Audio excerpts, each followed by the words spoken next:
I've never questioned what I'm doing and why I'm doing it. I love to do this. Mitch Hooper with his first attempt, and that is no problem. Hooper smashes that event. And if I wasn't paid to do this, and if I didn't have any accolades, nothing, I would still be in the same gym doing the same thing. This one's gonna be a push. And there's something just so pure about being able to push yourself physically to the limits. Oh, those are hard. The mentality to push myself physically has always been there. And the outlet for that has been many different things before it was strongman. It's just a matter that the ceiling is higher. In other sports, I was average, above average. And in strongman, I can be the best in the world.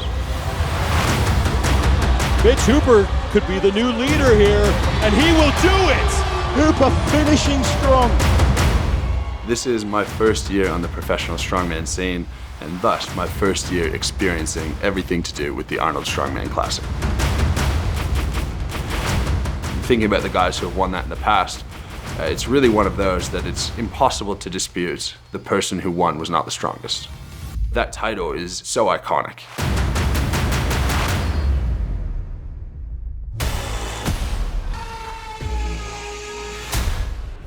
I don't have any glaring weaknesses. Being able to move quick, being able to develop strong tendons and ligaments, being able to have quick reaction time, understand what it's like to compete in a high pressure environment, all of that has helped me tremendously. You couldn't really set up a set of events where you go, oh, Mitch is really not going to be in contention with this. If I get a couple of reps on the log, it's going to be very hard to beat me.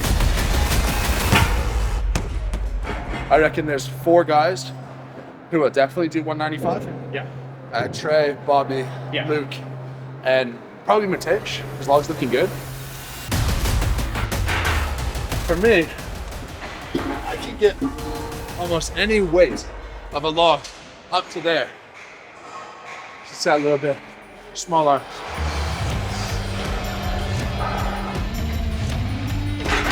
My general attitude towards professional responsibility when it comes to being a physical therapist is that if I ask you to push yourself in terms of resistance training, aerobic training, I had better have felt how that feels before. I can relate to being fit enough to run a marathon, turning that around to be one of the strongest men in the world.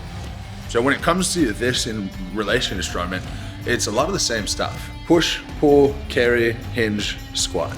Whether you're 50, 80, 90, however old you are, you can still do those fundamental movement patterns. And if you can't, you're working towards achieving those. Winning titles is a proxy to be able to gain a platform and build that platform. In my case, to be able to promote the general health. Get out there, move, and see what one body can do. Now, this gets back to one general principle, and that's called progressive overload. One body can run marathons, and one body can win World's Strongest Man. And that's not going to inspire everyone to do that, but I hope that it inspires some people to be able to get off the couch and go for a walk. That's really my objective.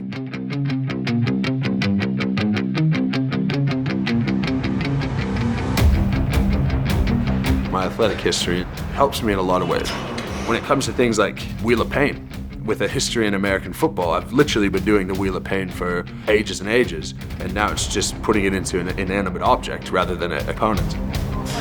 And I can use my sports science background, take advantage of that to be able to get the most out of myself. There's something really primal about just knowing that you're physically capable more than other people.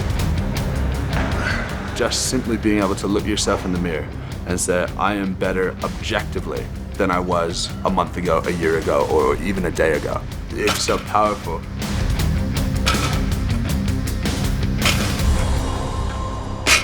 The Arnold Strongman Classic, it really determines who is the strongest. In a 5-event comp with 10 competitors, you might have the best log press, you might have the best deadlift, but you're slow in loading medley, or your grip has suffered. If you lose 6 or 7 points on one event, consider your chances of winning done. Come top 3 in everything, you'll win.